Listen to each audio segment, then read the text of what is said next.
Lezinto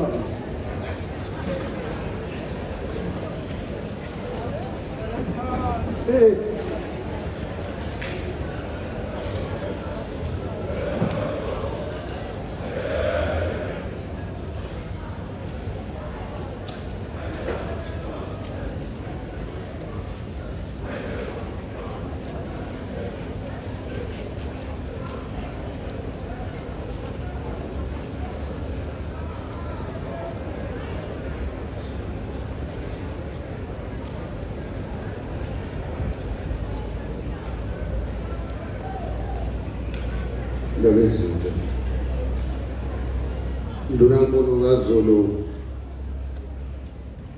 ngifisa ngibonge nina beSilo ngibonge ikakhulukazi uNkulunkulu ongumveli nqange isintu sakithi nedlozi likaMageba nawo wonke amakhosi asedlule ukuba basibekele umntwana wabaphinda angene ngoba kade nimuzwa nje kade simlalele esipha ukudla okuyingqondo yomlando kaZulu njengoba unjalo abasebaningi abantu asebesele kulesi sikhathi abazi lo mlando njengoba siwazi beSilo. Ngalokho ngiyaphakamisa ukuba simkhulekele umntwana ukuba uNkulunkulu amgcine ngoba sinenhlanhla ukuthi ukhona futhi nje ngaye eyedwa baningi noma abezizwe ukuthi mabembona ukhona ukuthi usasekhona uyaphila beqhaqhazele.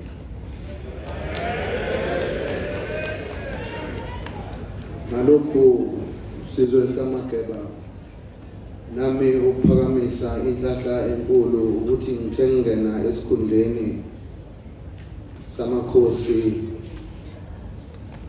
akwaZulu ngakwazi ukuthi ngimfice esaphila ngoba kuningi engisazokumela kuyena okumele ukuthi kube zinduku zami nodondolo lwami lokuba ngiholele lesi sizwe ngimendlulu.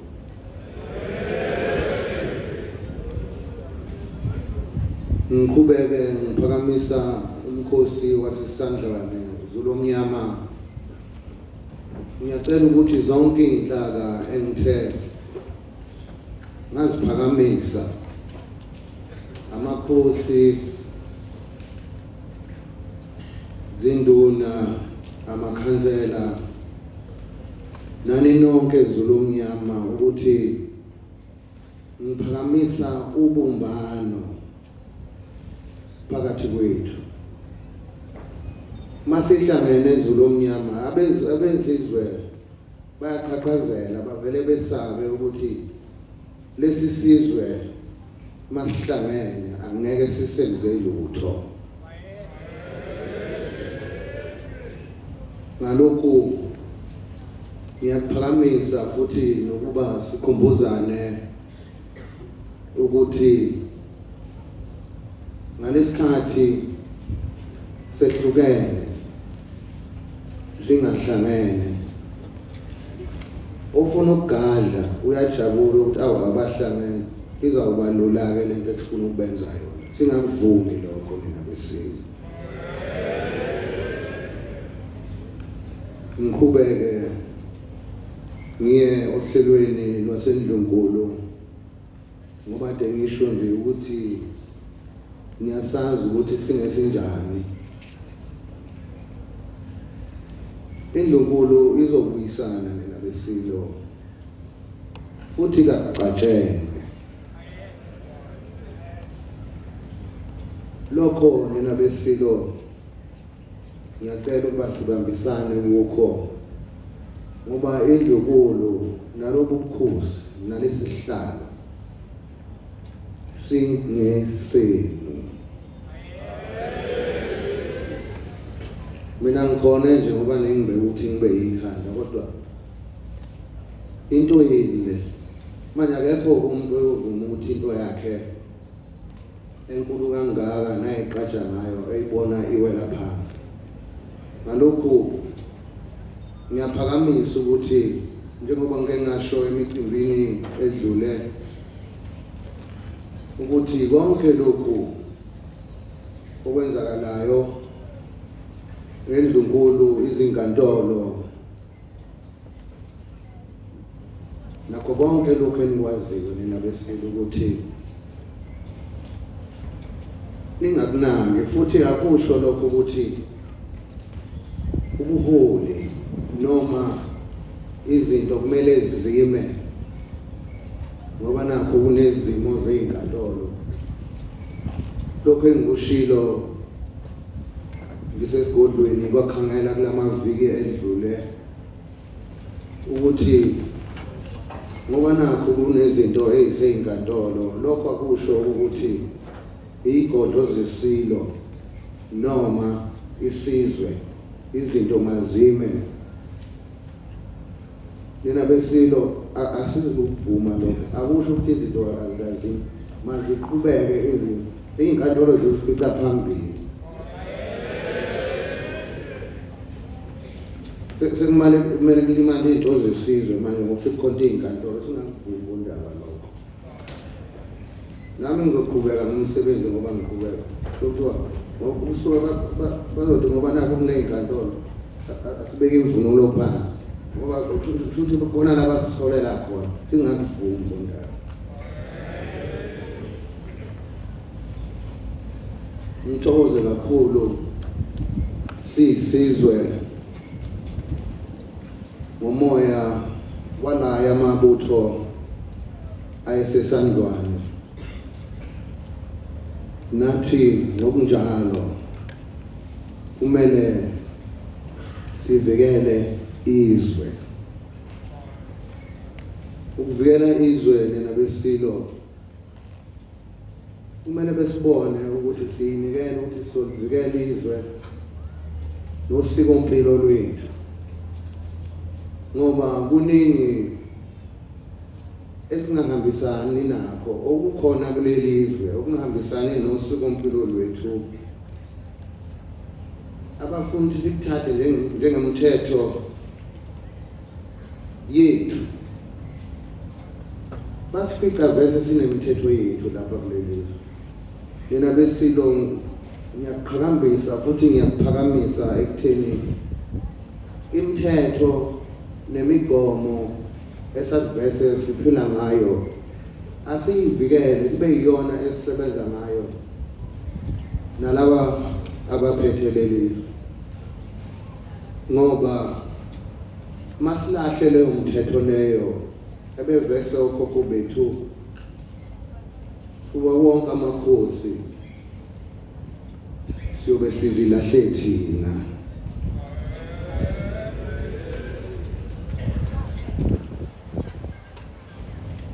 Ngiphakamise nina beSilo ngithe ngivuka namhlanje ekuseni mangithi ngivula lapha kumabonakude ngibona lokhu kubulawa kwezingane nabantu besifazane. Ngibone lapha kwaDukuza ekuseni sithe sivuka sekukhona ingane esibulewe isicuyo yacuya ukuthi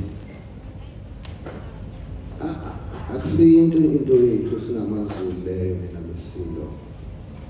Sekuqala ukuthi kube umkhuba nenjwayelo, uzwa kuthiwe kuduke ingane, uzwe kuthiwa ingane noma lo muntu besifazane uthole secuyo engasaphelele.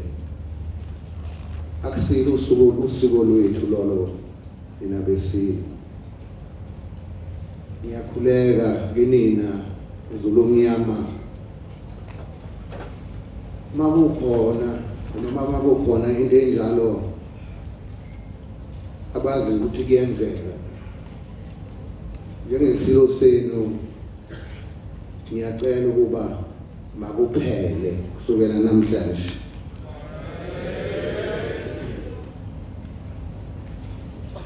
Kanjalo nokuvikeleka kwabesifazane ngoba ibuhlungu zulomnyama lento.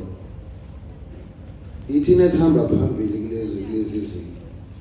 Ukubulawa kwey'ngane, ukubulawa kwabantu besifazane, ukudlwengula.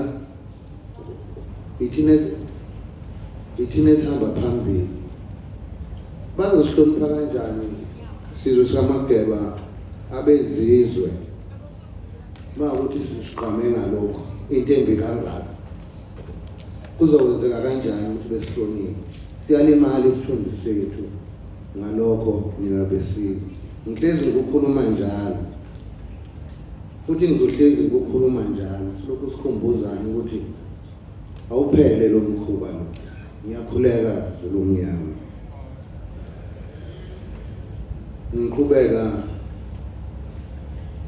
Ngiyakhuleka ke nina sibambisene siyisizwe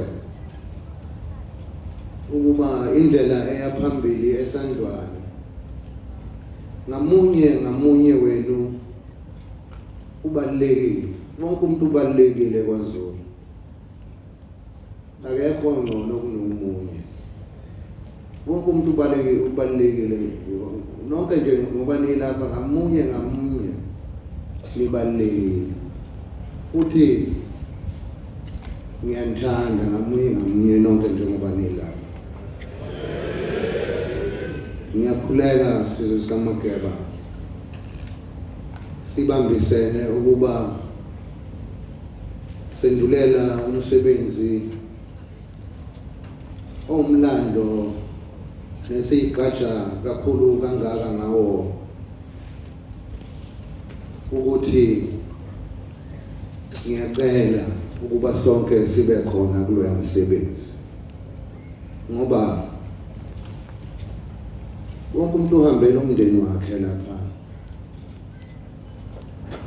Ngakho-ke kubalulekile ukuthi umndeni nomndeni ube naye umuntu noma insizwa noma intombi noma umama amthumelayo lapha ukuba ayomela umndeni wakubo. Ngalokhu nina beSilo ngiyaphakamisa kakhulu ukuba sibambisane sivunule inhle kakhulu imvunulo yethu namasiko ethu. Akekho omunye oyowavikela ngaphandle kwethu. Ngalokhu ngithi mina ngiyazinikela ekubambiseni nani konke. Ngiyazi ukuthi iy'nkinga zikhona iy'nkinga. Besahlaselwa zimvula kulesi sifunda, kwemuka abantu, kwemuka imizi, kwashaya ukuhlupheka. Ngoba ngikhuluma nje eThekwini ngey'khathi zoKhisimusi sizokuthiwa kuvese kwaqhamuka igagasi elikhulu lafike lapha lathatha abantu abaningi ngale ndlela. Ubusuyibuza ukuthi yini edala lezi zinto ukuthi zenzeke lezi zinto lezi. Futhi kwathina kumele sinuka amakhwapha ukuthi khona la singenzi kahle khona, okumele ukuthi sisondele sibambe amasiko ethu, sikholelwe kakhulu kokhokho omkhulu. Mina-ke nginenhlahla ngoba kuthiwa iKing Cetshwayo nje. Yebo ngiyindlulamithi kodwa bathi ngiyafana nesilo Cetshwayo.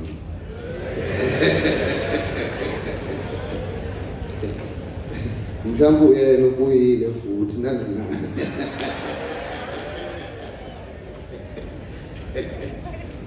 Mina beNdlovu ngithokoza kakhulu, ngibonge bonke abathe bafaka isandla kulo mcimbi ukuvulela umcimbi wasesandlwane ukuba isizwe sonke siyobe siphelele loya msebenzi wasesandlwane ithina siyisizwe umkhuleko futhi la esixhumana khona singasaxhumani nala amabutho ayekhona ngaleso sikhathi ibambene namangesi kodwa sesithinta nje sesithinta laphaya idlozi elikhulu likaZulu elibheke isizwe nelibheke ngamunye wenu ningamaZulu ukuthi kuvuleke iy'nhlahla kuxoshwe konke okungamanzi amnyama okuhlehlisa isithunzi ekutheni sibambisene futhi sivikelene futhi nezwe silibhekile ukuthi livikelekile. Ngalokho nina beSilo ngicela ukuba ngibonge wonke umuntu othe wafaka isandla, ngibonge Meya Mpemba ekutheni umsebenzi omhle kangaka nophakamele futhi ngiyakujabulela ngoba kumina kusengumsebenzi wokuqala ngiyazi ukuthi umdlokombane wayewuhlosile ukuba mawenzeke naso iSilo esingizalayo esekuzile lapha esikhona siyajabula amathambo aso ayanyakaza. Ngalokho ngiyazi ukuthi lo msebenzi wona uzodala ukuthi nala siyakhona esandlwane konke kuhambe kahle, yonke into ibe yisibusiso. Ngibonge kakhulu embuthweni wezokuvikela amaphoyisa abhekile aqaphile lapha ekhaya. Ngibonge kakhulu kwezomtholampilo abakhona nabo ekutheni ukwenza isiqiniseko ukuthi wonke umuntu uma ekhona inkinga uyakwazi ukuthi athole usizo eduze. Ngibonga kakhulu nina bey'nkundla zokuxhumana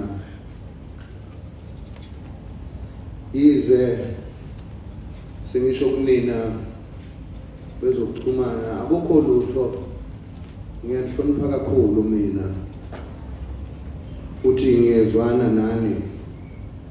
Ngibonga kakhulu ukuthi akukho ukubheka eceleni noma okungekho enike nagcwala ngami. Ngalokho ngiyanihalelisela, ngiyabonga kakhulu. Sengiphothula sizwe sikaMageba, ngithokoza kakhulu kini nonke. Ngiyazi ukuthi sizobambana kukho konke ngoba imicimbi izoqhubeka njengoba ibilokhu iqhubeka, ingamiswa zinkinga noma ingajamiswa zinkinga ey'suke zikhona emaceleni. Iy'nkinga ziyohlezi zikhona ngoba uNkulunkulu uSathane uyathanda ukuba khona la kunoNkulunkulu khona. Uhlala echuphe lapha emnyama ukuthi hey bayothi bethi ngithi, uhlala echuphile uSathane. Ngakho-ke asimgade, siqaphe ukuthi asiphazamise ey'nhlelweni zethu. Uhlelo nezinto zethu siyisizwe ziyaqhubeka ngaphandle kokuphazanyiswa. Ngakho konke lokhu nina beSilo ngithokoza kakhulu kini nonke. Ingathi ngahamba kahle noma sengibuyele emakhaya, nifike niphephile, nibone ney'hlobo zenu. Ngiyathokoza kakhulu. Inkosi inibusise. Amen.